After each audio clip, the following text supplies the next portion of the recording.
Hey, deserving listeners, 90 Day Fiancé bears all. Let's watch. Can I have your phone? Just a second. No, can I have your phone? Just a second. Just have message. Oh my God. You're such an asshole. Okay, I'm really curious what they have to say about this scene, Ari in particular, as she watches herself grab her fiancé's phone and invade his space in this way. Now, there's a possibility, and it sounds like they kind of did, that they had an agreement where she could look at his phone to help with her worries that he's cheating on her, which I'll tell you isn't a very effective way at reducing infidelity in your partner. I mean, maybe it'll reduce the chance a little bit, but you know, like for me and my wife doesn't look at my phone. And if she did, you know, just imagining if I wanted to cheat, which I don't, the fact that she had access to my phone wouldn't stop me, right? Because there's ways you can delete messages, that kind of thing. So I don't know why I used my wife as an example of that. Anyway, point is that if you're really interested in not having your partner cheat, then that's a more fundamental trust issue and love and attachment issue rather than a monitoring issue, right? You don't want to be in a relationship where it's like, well, he will cheat, but the only reason why he's not is because I'm constantly watching him. You know, it doesn't feel very good for being on either side of that. But I'm really curious as to what Ariela will say about this scene. If she will say, oh, that was regrettable, my attitude was bad, or because I could see her being that way, or if she's like 100%, I get to invade his space and grab his phone whenever I want to, which would be unfortunate. Let's see what she says. Go through the phone and I'll just call every person and say, hi, it's baby's girlfriend. We just had a baby. Who the fuck are you? I don't know why you freak out like something. So anytime I can just call any of these phone numbers. You don't care.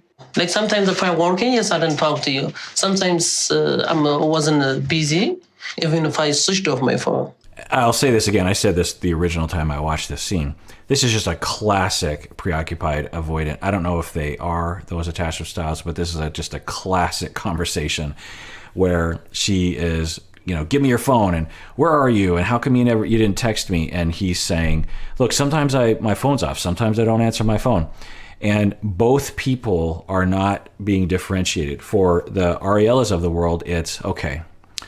What's happening for me right now is that I feel just really distant from you. And I feel like you don't really love me. I feel like you don't want to put effort into being in contact with me. You know that I miss you when you're out all the time. You know that I want you to stay home more often, and you just don't even do it.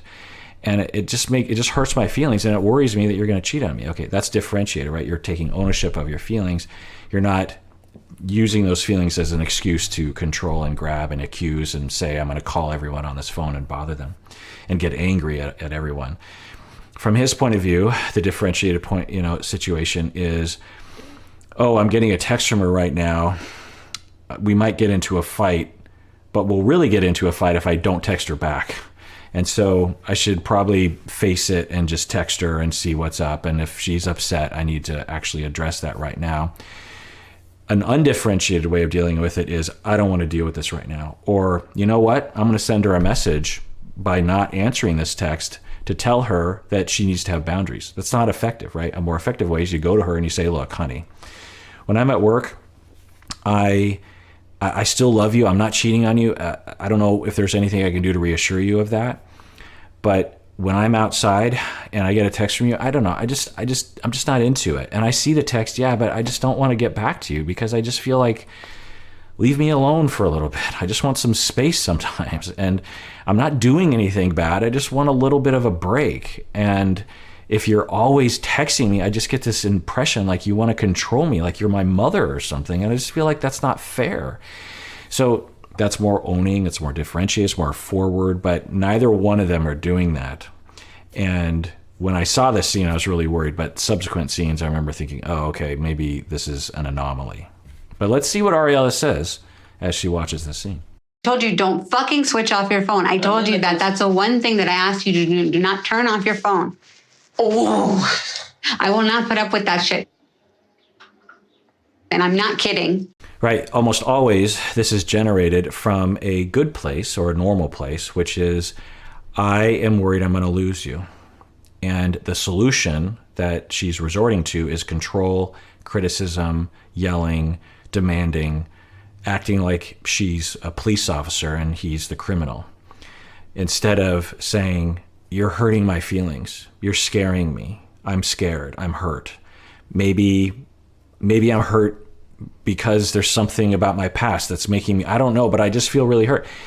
He, I think, can rise to the occasion when you yell and demand and bark and use swear words, and that definitely will push someone away, right? Now, Biniyam can help in this. It's not all her. He could step up and say, honey, I get it. You're scared. You're worried. Don't talk to me that way, please. I deserve better respect. And I'm with you. How can I convince you that I love you and I'll never be with anyone else? And the way you talk to me about, there's a way of leaning in a little bit more that he doesn't do. I think because he hasn't been modeled that, or he's terrified, or I think he's terrified of losing her, and he just kind of turns off in those situations. That's my impression, but I don't know. Not necessarily just that there are like women there. It's like, what kind of environment is that to be in 6 or 7 days a week? You're working around drunk people, smoking shisha, hookah, whatever. This is not an intellectually stimulating environment. This is not a... All right, I'm not encouraged by her response. She just has a general kind of baseless disdain or discomfort with him hanging out in places where he's performing or dancing or something, and saying there's people who are drinking, there are people smoking. Yeah, that's what happens in these places. So she's saying, I don't want my fiancé to be in those environments.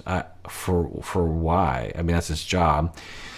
So I think she's grasping for any kind of excuse to justify her anger, rather than saying, okay, let me establish up front, that was wrong. I was heated. I was upset.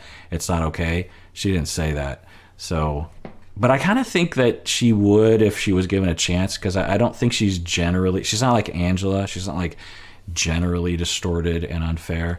Maybe she'll get to it. A place that builds you up as a human being, Biniyam, do you think that you're spending all of this time with your friends because when you and Ari are together, you're just arguing a lot and you're doing it to get away from the house? Sean, asking the best questions. This is a critical question. I don't think he's going to answer this honestly because of his issues. What Sean is asking is, do you think you might spend not time at home because you fight a lot at home? The avoidance is, what we're asking is, are you avoiding when you should be actually facing?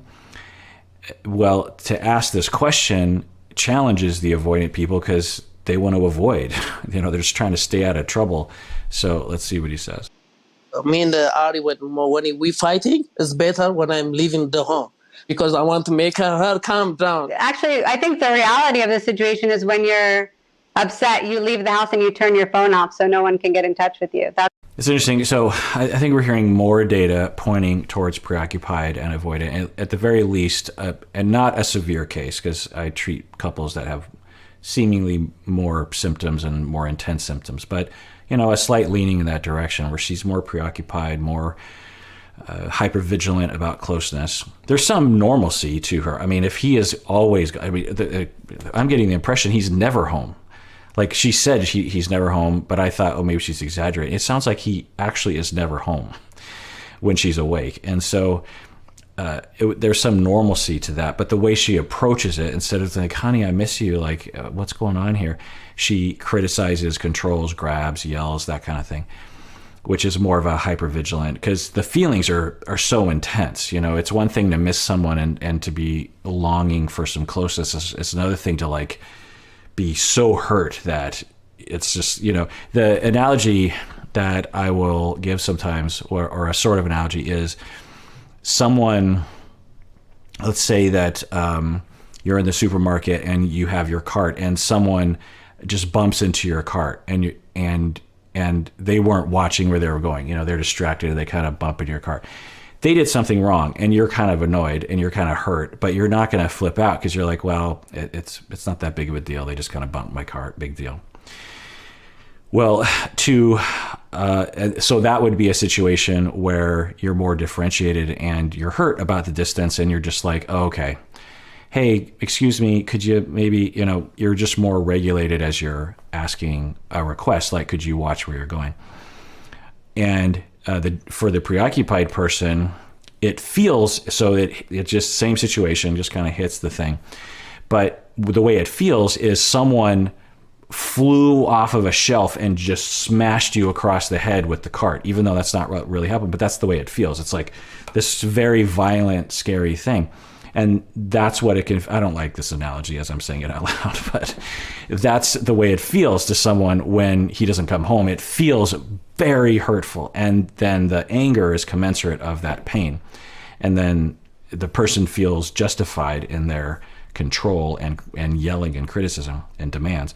And for him, there's a he just said something that was very quintessential avoidant. I don't know if he suffers from avoidant attachment, but that's a sign is, look, when we're fighting, it's just better I leave.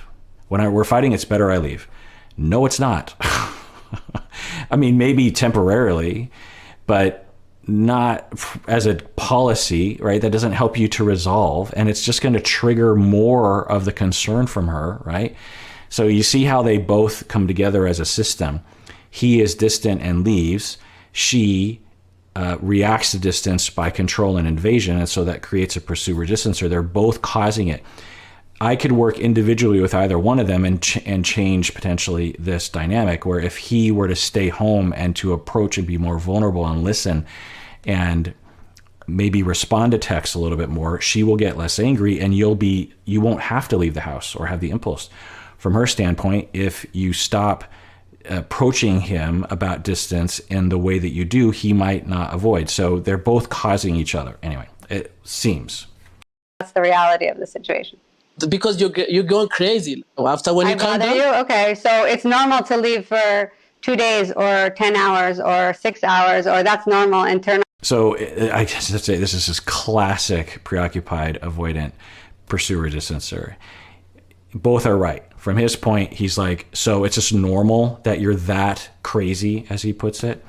And from her standpoint, she's like, it's normal that you're gone all the time. So they're not listening to each other, right? They're operating from their own fears. They're so hurt and they're so afraid. They don't have time to go, okay, what are they saying to me?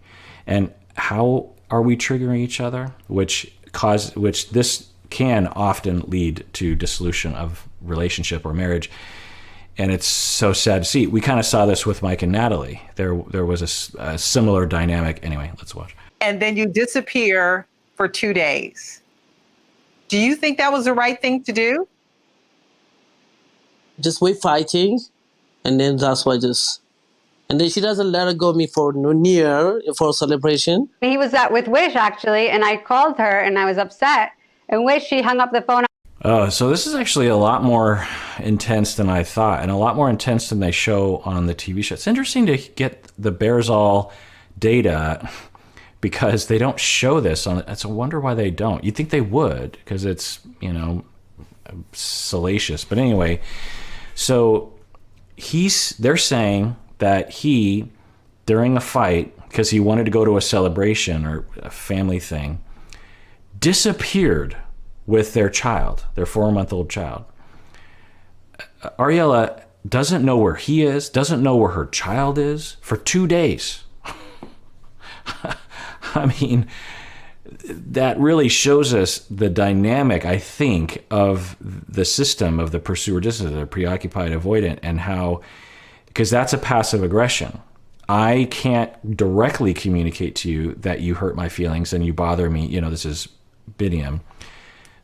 I can't directly tell you because I'm afraid of being direct because people in my past never listened to me.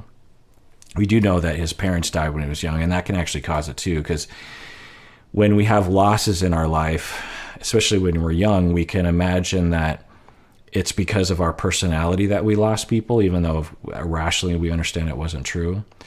Anyway, so I don't know his traumas. He hasn't talked about it. We do know his parents died, but we don't know how it affected him precisely. But anyway, so from his point of view, it's potentially like, I want to tell you that you're hurting my feelings, but I'm not going to because I'm afraid. And if I tell you directly, I'm afraid you're going to reject me, and that's too hard for me. So I'm going to communicate by disappearing with our child for 2 days. And I hope that this is usually what's happening is I'm going to hope that you receive this message and learn your lesson so you don't do that again and hurt my feelings. Of course, that doesn't work because it's a massive transgression for Ariela, and she's more incensed, more hurt, more insecure, and then the cycle continues. Me and turned off her phone so that I couldn't communicate with her or anyone. Who did this? Wish. Because you freak out. Yeah, of course I did. You really upset me. You leave us alone constantly. You constantly go, we don't know where you are. You don't communicate. It's my holiday. I want celebration with my family. Yeah, wow. I don't know, but I'm getting the impression that the two of them are absolutely triggering each other. It's absolutely understandable that she was triggered by him disappearing for 2 days with their child. We all understand that. And we can imagine we're hearing a lot of other data that he is just never home. Him going to bars is an additional trigger for her, but I think more is just him just not being home, right? And during conversations, he will distance. And we've seen them fight, and he just kind of shuts down instead of saying, okay, let's talk about it. What's going on here? You know, let's work, let's figure out. So, you know, he doesn't do that. He's like always evading and then just trying to get her to calm down. So we absolutely can see how she would be triggered by that. We've seen from the scenes why he would be triggered as well, with her pressure and her demands and her, you know, the way she talks down to him.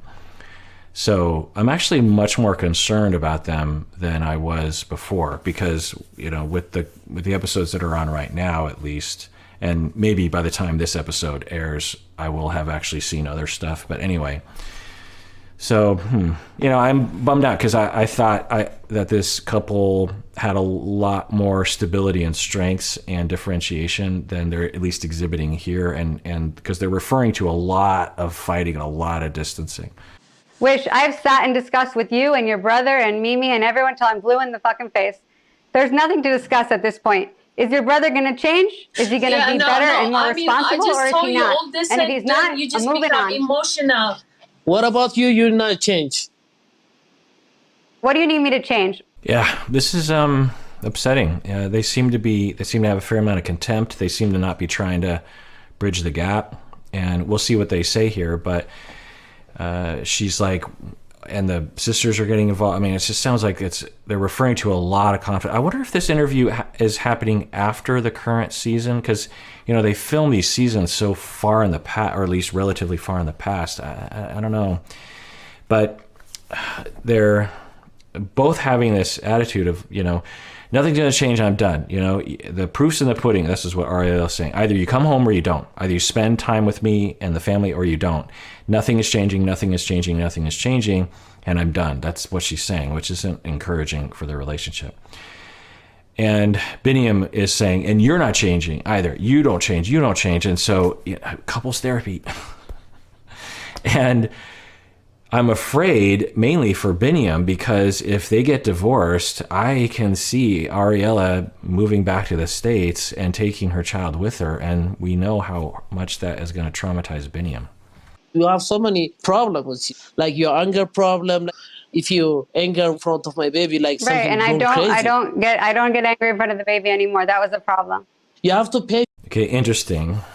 They're referring to her getting angry in front of the baby, and she admits, yes, I used to get angry in front of the baby. I don't do that anymore. Be curious as to what they're referring to, but if Ariela is going along with that, then that really says a lot of anger, right? For someone to be like, yeah, I used to get way too angry in front of the infant, and I don't do that anymore. And that is what preoccupied attachment can often produce. Not because someone is just deciding to be angry. It's because they're so hurt because of the traumas and abandonment that they've been through in the past, that any little abandonment or little rejection feels 10 times bigger than it actually is. And then when you feel extremely hurt, that's why I was giving the analogy of, maybe that's why I was giving it. If someone smashes your head with a cart on purpose, as opposed to bumping into it on accident, you feel a lot of pain and you feel a lot of righteous anger. You threw a grocery store cart at my head. You might, yell and scream and call the police, and you're gonna feel justified and righteous in being rageful at that person that did something to you. Whereas if they just bumped into your cart on accident, you're not as righteously angry at that person. You're just like, oh well, they made a mistake. So when we feel more hurt, we feel more righteous with our anger. In fact, it would make sense. We should get more. If someone hit me in the head with a grocery cart, I should get angry at them, And that's what it is for the preoccupied person. One, because they have wounds from the past that are being poked at by current rejections and abandonments. But two, because when they were young, they learned that in order to get their needs met, they have to feel things bigger. They have to notice things bigger. They have to pay attention more. And they have to amp up neurologically their reactivity, because the idea goes is when you're 18 months old and you're getting inconsistent attachment and inconsistent attunement, you learn neurologically that if you freak out every time and really are expansive with your emotional reactivity when you're being rejected or harmed, over time that gets rewarded, because you're getting inconsistent attunement, but then the child completely flips out. And occasionally that actually results in reward from the parent of oh, okay, I notice them now, I'm going to pay attention to them. And by the time you're an adult, you just have this knee-jerk reaction of high reactivity, of high feelings, of exaggerated reactivity to a situation, because you needed to do that when you were 2, but you don't need to do that as an adult. So we're starting to see evidence of that she's, and so sometimes these people, preoccupied individuals as adults, they'll often be labeled as having an anger problem because of that. Not because they're doing it by choice, though. It's because of the reasons I said. For if you like this relationship, that's what I'm telling you. Just you don't give up. If you're thinking you'll give up, I'll give up too. Okay. Baby, I don't want to give up on you. That's not what I'm saying. I do take responsibility for my bad behavior, and I do get too angry, and I do a lot of things. And Good. This is what I was, thinking would happen, is that she can take responsibility. So even in the midst of a fight, which is notable, it's hard for us to, in the midst of a fight, when we're really just going at it, for us to stop and go, oh yeah, you're right, I do have a problem. So 2 thumbs up to Ariela for being able to do that. What I would hope is they could take it to another step in couples therapy, maybe, to really understand how they're triggering each other. I say that, but you are not accepting responsibility for the things that you do, and that's a problem. I don't know how we can get past that. I love you, but that's just very difficult. Okay, right there would have been a great point for Biniyam to go, thank you for taking responsibility for your anger issues. I'll reciprocate and say that, you know what, I leave probably too often, or I probably spend too much time away from home, or I probably don't assert myself with you more and I give up and I run away. He could have said something like that, but it looks like he didn't. All right, well, that does it for that episode. Everyone out there, please take care of yourself and take care of others, because we all deserve it. We really, really do.